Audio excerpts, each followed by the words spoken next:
welcome back to our third installment of our four-part series podcast, in which we look a little closer at the stigma surrounding sexual assault here at the University of Northern Iowa. My name is Sydney Volker. And I'm Meg Swanson. And we will be taking you on a journey today with a Title IX officer here at UNI, Leah Gutknecht.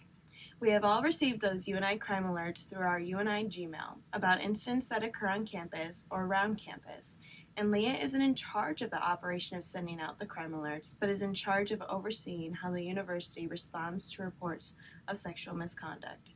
Today we will divulge deeper into what that whole process and execution of responding to sexual misconduct entails. Good morning, Leah, and thank you for joining us today to talk about your work here at UNI. I just wanted to start off by asking how you are today. I'm doing great. Thank you. Thank you for having me. Of course. So I guess our first question is, what exactly is the Office of Compliance and Equity? Sure. The Office of Compliance and Equity Management has been on our campus for decades now, and it really focuses on all the aspects of equal opportunity, whether that be in education and or our employment sector here, since we're all part of employment, but everything to do from affirmative action to equal opportunity hiring, but as well as overseeing issues of discrimination, harassment, and sexual misconduct to make sure that everyone's being treated fairly on our campus. Okay. So then, what is your official position here at UNI? My official title is Assistant to the President for Compliance and Equity Management, and within that I do serve as the Title IX officer, so that's a special designation that I have that institutions are required to have, Okay. and so I am the one with that attached to my title. Okay. So how long have you actually been employed by UNI?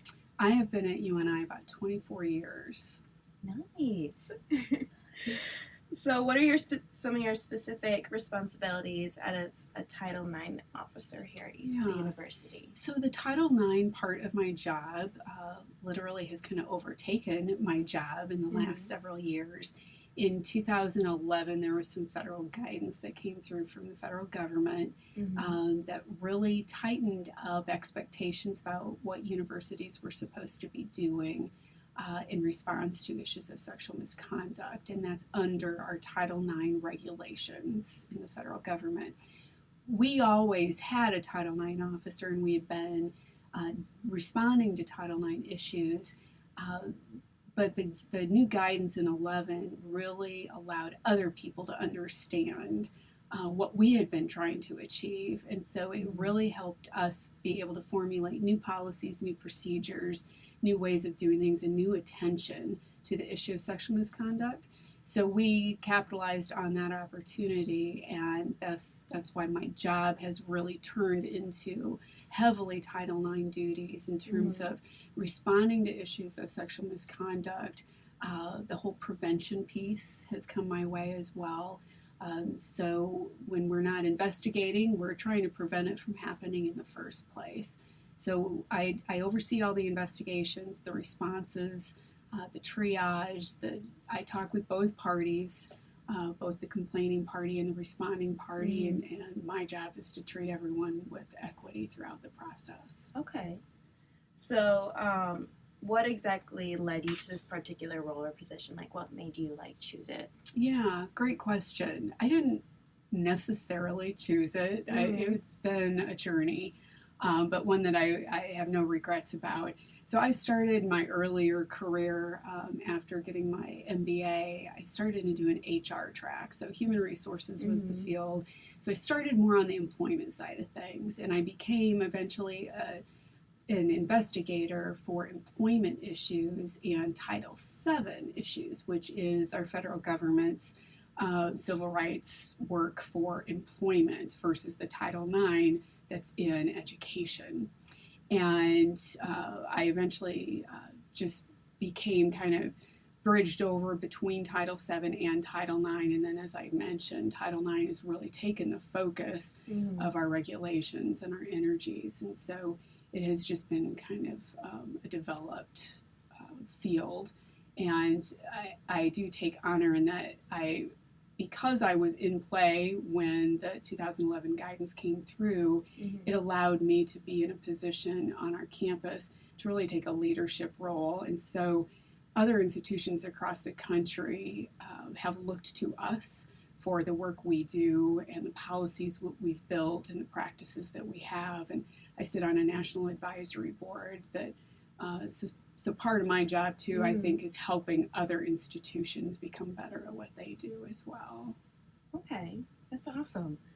So, in a hypothetical situation, if something were to occur on campus or off campus in which a UNI student was sexually assaulted, what is the first thing you recommend they do? Yeah, I think the first thing we always want to worry about is their immediate safety. Are they in a safe place? Are they with safe people? Are they surrounded by someone who they can talk to and they're not isolated? So whether that means connecting them with a victim advocate, and it's great that you just talked with Rachel Sharkey. She is our go-to person, and we have a wonderful relationship with Riverview. So that's always my number one recommendation, is that someone connect with Rachel, or the 24/7 line if Rachel's not available. But also making sure that if they do need to get to a hospital for medical assistance, that's another important element. And then another huge referral I make is to our counseling center. So since our students have access to that, I want to make sure that they're using that. Okay. So then, should they report it to your department first, the UNI Police or Cedar Falls Police? And then is there like a certain timeline you recommend the student needs to report the incident? Yeah, there is no required timeline. So I think that's an important element for people to know, is it doesn't have to be reported immediately. It doesn't have to be reported even within the first month. There is no timeline. Okay. We've had reports come in, a year, 2 years later, because sometimes it doesn't impact us in the way that we think it's going to until later. Maybe we get triggered later. Maybe we're running into that person that harmed us later, and we thought we had it under control, but we don't. And so the timing of the reporting does not matter. Where to report to, it really varies on the individual, and we want them to feel comfortable, but we want them to know what their options are. And that's the biggest thing about why we want people to at least put through some kind of initial report, is so that they can gain additional information about what those options are, so that they can understand, well, what's the difference between going to a police department and going to the university? Because those ultimately are two different processes. We run them simultaneously, and we really don't overlap much at all because of our processes. So someone can go to the police at the same time they're coming to the Title IX office. We're going to focus more immediately on making sure resources and options and information are provided, and then secondarily focus on the issue that happened or the incident. Whereas police are they're going to take care of the person too, and they're going to offer resources and make sure they're safe, but they're going to drill into the details a little quicker.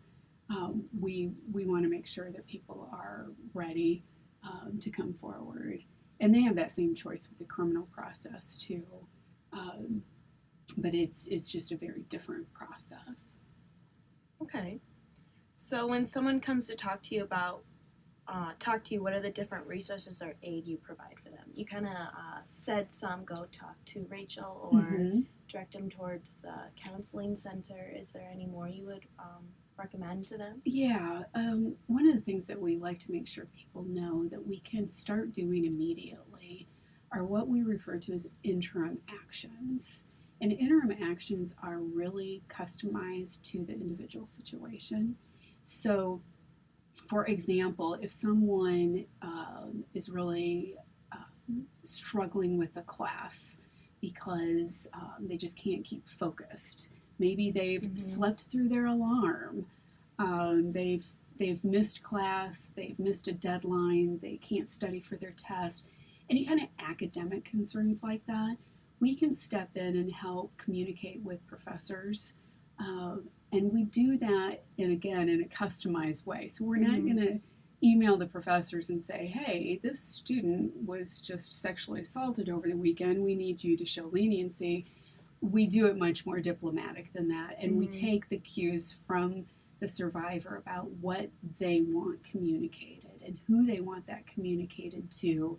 So sometimes it's just as simple as sending an email to professors to say, we have a student who's really struggling with something in her private life. We would ask that you show some leniency if you're able to. It's, of course, always at their discretion. We can't tell a faculty member what to do. But we will make some suggestions on how they might be able to help. And 99% of the time, our faculty are really great about that. We can take other interim actions, too, in terms of changing housing locations, work schedules, even class locations. So maybe you don't have a class with the person who's harmed you, but you're both coming out of the same building at the same time and seeing each other every day, and that's traumatic. We can take a look at those schedules and maybe move a classroom or just change things up a little bit. We can issue no contact orders. So any number of things that we can help with in terms of those interim actions to help people get through. We can start those immediately, and we can continue those on as long as they're needed too. Okay. So do people find it that people know you are a resource on campus for them to go to when something happens? That's the never-ending question. We wish everyone knew, but the reality is that they don't. And we have such great students on campus right now, such as yourselves, that see this as a topic and are helping to promote it and educate people about it, and I thank you for that. We really focus our prevention efforts on what students bring forward, because there's so many great ideas coming forward from students that we'd rather go with their ideas than create our own and go off in a way that maybe doesn't resonate with our students. So we have really listened to the students, and we have continual students coming forward and saying, we need to promote your office better. We need to promote this better. We need to do more with prevention and awareness.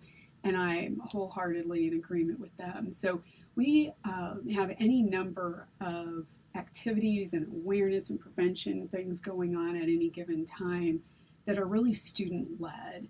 And so even if it's not a campus-wide effort or communication campaign, we know that there's pockets of students that are learning and engaged and being made more aware of the topic and the services that our office has. And so anytime we can gain any of that, we take advantage of that. And your office is stationed in Gilchrist, right? Yes, we're in 117 Gilchrist on the upper level. We're at the end of the hall past the registrar. And we're not one of those big wide open offices. We're purposely not on display. So we have more of a private setting in our office. So you had expressed how you and your department are not the ones who send out the UNI crime alerts through our UNI Gmail about incidents that occur on campus or around campus, but you are in charge of overseeing how the university responds to reports of sexual misconduct. Can you walk us through the process of what your department does when something has been reported to you? Yeah. So those reports can come in any number of different ways, of course. Sometimes they're coming directly from a survivor. Sometimes they're coming from the advocate. Sometimes they're coming from Res Life, and something's happened in a dorm. So an RA is reported to their RLC, and then that gets reported. So they come in a number of different ways. The immediate thing that I look for is, did the survivor get information about an advocate and the immediate help that they could use in terms of resources? So I'm always scanning reports and asking people, did you provide this information? If they didn't, I follow up to make sure that either someone else gets it to the person or I get it to the person. I check to see whether that survivor is at a point that's appropriate for me to be the one to reach out yet. And each person's different that way. And so I honor whatever relationship and reporting has already happened, because I don't want too many people involved.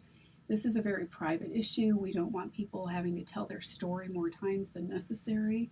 So I try to minimize that, but I will eventually get to a point where I reach out to that survivor and just offer my assistance, say, let me know when you're ready. And I try to reach out 3 times. And typically, the first time may or may not resonate with someone, but the second or third time, I usually get a response. And whether they want to come in and have further conversation about options, or whether they're just telling me, hey, I'm okay, I've gotten the help I need. And then maybe they show up 2 months later, too. But that's my initial kind of soft approach, is just to reach out, let people know I'm here, and start talking with them about making sure that they've got the resources that they need, but then start talking about options for resolution. They may think it's resolved right now, but they might feel otherwise in a few days or a few weeks. And so to let them know there are options, and we can start having those conversations about what those look like. Okay. So then, does your department help in any capacity with the UNI police craft their message or alert they send out to the university? Yes and no. Chief Hare has definitely coordinated with me through the years on what that message looks like, and we've been able to make some adjustments to it. It follows, for a large part of it, a template that the U.S. Department of Education requires. So there's certain elements that she is required to have in there, and that's the same thing in terms of when she sends them out. It's per the guidelines from the U.S. Department of Education. So it can be a little confusing on our campus because those alerts don't go out every time we have a sexual assault.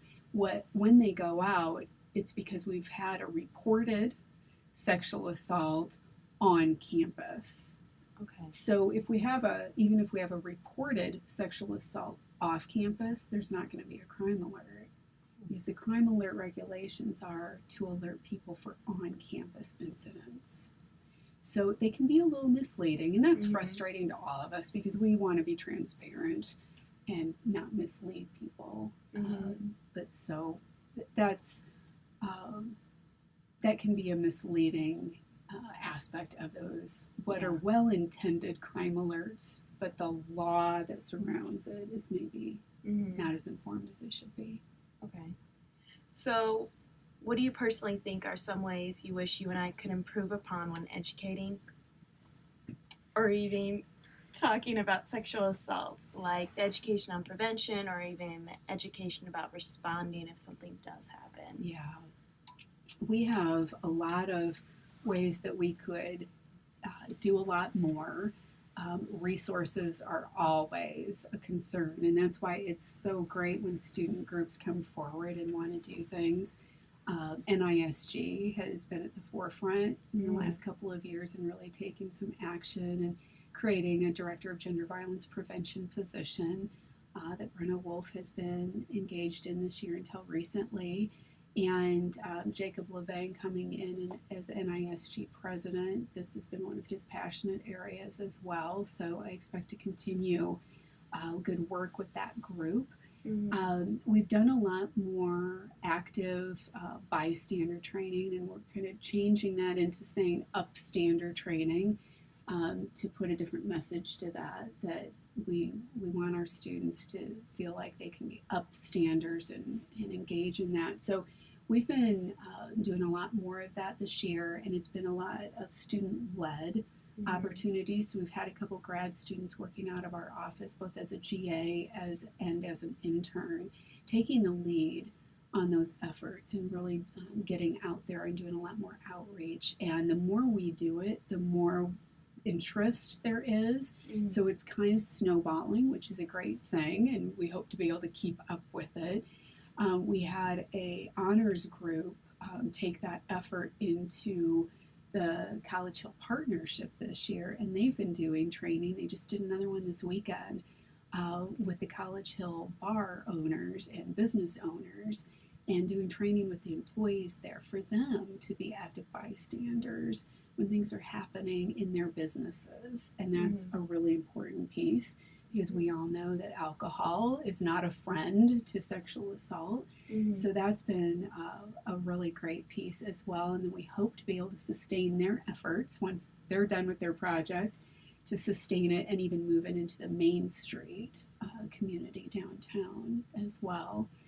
When I was coming in this morning, I noticed one of the screensavers was a project that our grad assistant is working on.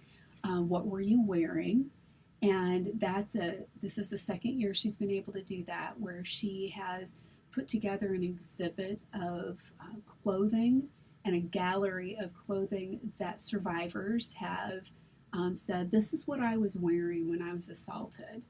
And the whole point of that being, it has nothing to do with the clothing. And so at the exhibit, for people to realize, well, this is clothing that our students wear every day. There is nothing different about this clothing, and clothing doesn't cause sexual assault. So it's just another type of awareness and educational piece. So we've got plenty going on, but we could use plenty more, and we really need some sustained effort with that, and resources that are dedicated so that we can institutionalize these things. It's great that our students are leading a lot of these efforts, but we also need to be able to maintain as an institution and not rely on student volunteerism. And I know Rachel had said that she's a little busy this month with it being Sexual Assault Awareness Month. Do you find that your plate is a little full this month as well? Like, do you have a lot going on? It is. There's more requests for presentations and trainings and that kind of thing. And we do tend to see an uptick of reports toward the end of the semester. Whether it's the weather turning, I'm not sure. But we also have an uptick in reports just around finals time, generally speaking, too, because people have tried to get through the semester. And then once they get through, that's when they feel like, okay, now I can take care of this. So maybe they've compartmentalized things to get through the semester, but then they come forward later. So we do tend to kind of gear up at the end of a semester rather than gear down. Okay. So do you think, what do you think is like the most effective thing UNI has in place for survivors of sexual assault, or most effective resources that UNI has for them? Right off the top of my head, I go back to our relationship with Riverview and Rachel. We've had that solid relationship for a long time, but really pumped it up going on 2 years ago this summer, it will be, where we entered into a formal memorandum of understanding with them about what they would provide to us and what we would provide to them. And that's at the point where we gave them on-campus space and have them here during the work week to be able to be right here. And so for me to have someone report and come on into my office and I can say, would you like an advocate with you? And know that within 10 minutes I can get an advocate in the room, and then maybe let them have some time alone before we engage in the reporting process. I just always suggest to people that they take advantage of that advocacy piece. And maybe they only do it on the front end and they let go of it later because they feel like they've got it. But for a lot of our survivors, that has been a really critical piece. That advocate can be their voice when they're losing their capacity to vocalize for themselves. And the advocate can really run some interference for them. So it has helped us a lot in making inroads with students and making them feel more comfortable. And I just appreciate the resources that they provide to us. I think our partnership, and they've shared with us that that's a unique partnership, that they don't have that with every institution that they work with, and that we're kind of seen as the model across the state. So we really appreciate having that opportunity. So in your position, what can you say is the hardest thing you've had to experience? Certainly certain cases pull at the heartstrings, and when you might have a personal just connection to what story you're hearing, that can be tough because it's my job is to be neutral. And I'm not that advocate, even though I may have some feelings one way or another. I can't show those feelings. So I have to stay neutral. I have to represent all parties in a case. And sometimes that can be tough because, as the investigator that's within me, I am educated and trained on knowing credibility, assessing credibility, figuring things out. I mean, that's the whole point of our investigation. And so, to remain neutral through that process and let the facts play out. And there's going to always be someone who is unhappy with the outcome. Mm-hmm. And that's tough because we try our best to provide resolution. And in an ideal world, that would be resolution that everyone feels better about in the end, but that's not the case in sexual misconduct or any form of discrimination or harassment. There's always going to be someone who's not feeling resolved in the end. And so that can be difficult. But I knew going into my career that I knew I wanted to be in a position to help people. I'm not about making profit or anything like that in corporate America. I'm here to help people. So at the same time, it's challenging. It's always very fulfilling as well. So I never regret the work that we do. Mm-hmm.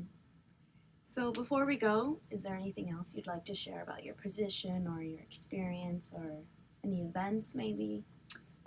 Well, as you mentioned, Meg, that it is Sexual Assault Awareness Month, so this is perfect timing, and I really do thank you for bringing awareness to the topic. And to all the other students, this has been a phenomenal year of students coming forward and not only saying, hey, we need to do more, but they've really put substance to that. They've come forward with proposals and plans and said, hey, can we do this? Do you mind if we go ahead and do this? And what's been great is that we've been working together on a strategic plan towards our sexual assault prevention work that pulls everybody together kind of on common messaging, the common strategies, so that we don't have 50 different things going in 50 different directions, but everyone's been really great about coming together under some basic principles and understanding of what our messaging needs to be and a common message and strategy on how to reach out. So we've really built some synergy, and the students that have come in with ideas and been willing to put the work behind that to carry out those ideas has been phenomenal. And so I can't thank our student body enough for the work that they've been doing on this, and it's exciting to see it continue to grow. Well, we wanted just to thank you again for letting us interview you today on the snow that coming in early, and sharing the work you do for the university, as well as explaining what all entails with responding to reports of sexual misconduct. Well, that's all we have for today for our third installment of our 4-part series podcast, in which we look a little closer at the stigma surrounding sexual assault here at the University of Northern Iowa. Signing off with you today, my name is Cindy Volker. And I'm Meg Swanson. And make sure you check in for our last installment, where we will be speaking with Alan, who is a part of the Center for Violence Prevention. Have a great week, UNI patrons, and until next time.